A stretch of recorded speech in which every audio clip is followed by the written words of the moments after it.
दोस्तों, आज सुबह महाराष्ट्र से जो खबर आई वो सिर्फ एक हादसे की खबर नहीं थी। वो पूरे देश को हिला देने वाली एक बड़ी खबर थी। पहले कहा गया प्लेन एक्सीडेंट हुआ है। कुछ लोगों ने लिखा अजीत दादा को बॉम्बे इलाज के लिए ले जाया जा रहा है।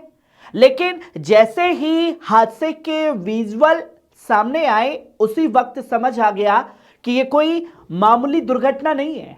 ऐसे मंजर ही किसी का बचना नामुमकिन होता है। और फिर वही हुआ जिसकी किसी ने कल्पना तक नहीं की थी। महाराष्ट्र की राजनीति का एक मजबूत स्तंभ अजीत पवार अपने 5 साथियों के साथ इस विमान हादसे में हमसे हमेशा के लिए जुदा हो गए। आज का दिन राजनीति का दिन नहीं है। आज का दिन श्रद्धांजलि का है। आज का दिन सोचने का है और आज का दिन सवाल पूछने का भी है। दोस्तों, हमने अजीत पवार से सियासी इख्तलाफ रखे, उनकी नीतियों की खुलकर आलोचना की, उनके फैसलों पर लगातार सवाल उठाए। लेकिन आज जब वो नहीं है तो सच ये है कि महाराष्ट्र ने एक ऐसा नेता खो दिया है जो राजनीति में भी इंसानियत बचाकर रखे हुए थे।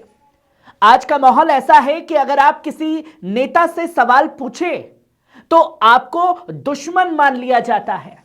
लेकिन अजीत पवार ऐसे नहीं थे। आप उन्हें क्रिटिसाइज करो, आप उनसे सवाल करो, फिर भी वो मुस्कुराकर कहते थे तुमने फैक्ट्स अच्छे रखे, मजा आ गया। यह गुण आज की राजनीति में बहुत कम देखने को मिलता है। दोस्तों, महाराष्ट्र की राजनीति में बहुत कम ऐसे नेता हुए जो मन में होता है वही जुबान पर रखते हैं।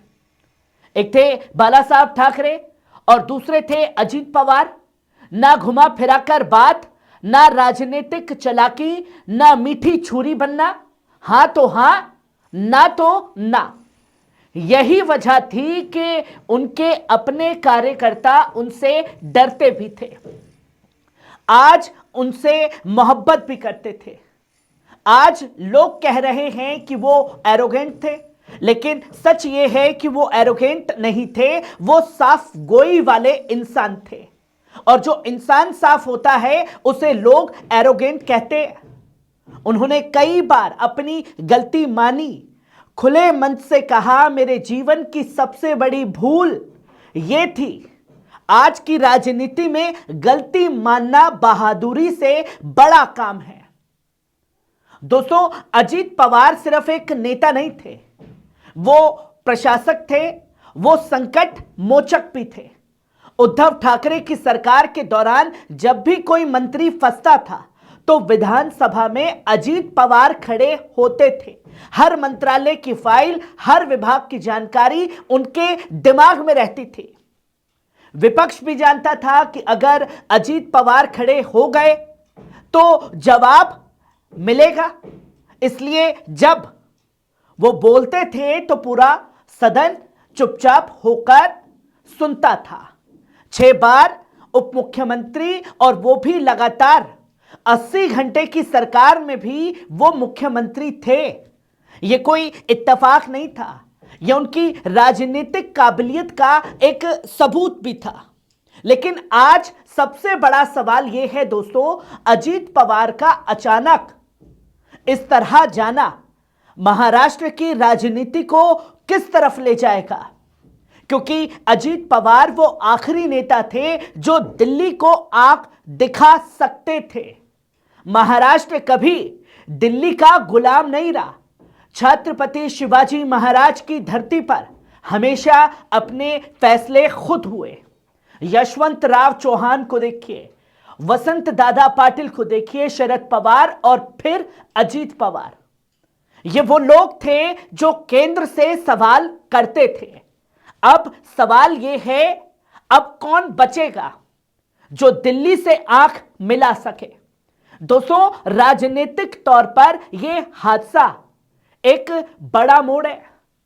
अजीत पवार की पार्टी का भविष्य अब क्या होगा? क्या वो बीजेपी में मर्ज होगी? क्या शरद पवार के साथ हो जाएगी या फिर टूट जाएगी? आज पार्टी एक व्यक्ति पर टिकी थी और वो व्यक्ति अब हमारे बीच नहीं है। ये सियासी शून्य है बहुत बड़ा, जो तस्वीर लोगों के सामने है।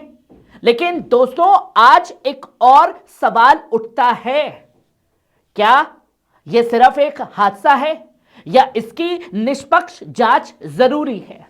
हम कोई साजिश की थ्योरी नहीं दे रहे हैं, लेकिन पत्रकार का काम है सवाल पूछना। गोपीनाथ मुंडे की मौत पर सवाल उठे, जस्टिस लोया पर सवाल उठे, सीडीएस चौपर हादसे पर भी सवाल उठे हैं। तो फिर अजीत पवार की मौत पर सवाल क्यों नहीं? ममता बनर्जी ने तो मांग की है कि इस हादसे की इन डेप्थ जांच हो, हर पहलू को बारीकी से देखा जाए। क्या हेलीकॉप्टर ठीक था? क्या पायलट योग्य था? क्या मौसम की जानकारी सही थी? क्या टेक्निकल फेलियर था? ये सवाल इसलिए जरूरी हैं क्योंकि कल इसमें कोई आम नागरिक भी हो सकता है, कोई और नेता भी हो सकता है। दोस्तों, अजीत पवार ऐसे नेता थे जिन्होंने सिंचाई घोटाले के आरोप लगते ही खुद इस्तीफा दे दिया। आज के दौर में इस्तीफा देना राजनीति में गुनाह बन गया है, लेकिन अजीत पवार ने कहा, जांच करो, अगर दोषी हूं तो सजा दो। ये नैतिकता थी उनकी। उनके विरोधी भी आज रो रहे हैं। ये किसी नेता की सबसे बड़ी पहचान होती है।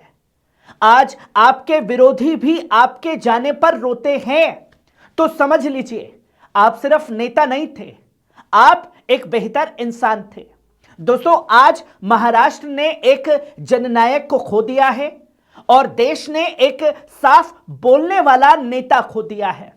हम उनसे सियासी तौर पर असहमत थे, हम उनके कई फैसलों से सहमत नहीं थे, लेकिन आज हम ये जरूर कहेंगे, अजीत पवार महाराष्ट्र की राजनीति का एक मजबूत अध्याय थे और अंत में यही मांग करते हैं इस हादसे की निष्पक्ष और न्यायिक जांच हो, हर सच्चाई देश के सामने आए, किसी को बचाया ना जाए, किसी को छोड़ा ना जाए, ताकि कल किसी और परिवार को ऐसा सदमा ना झेलना पड़े जो आज पवार परिवार को झेलना पड़ रहा है।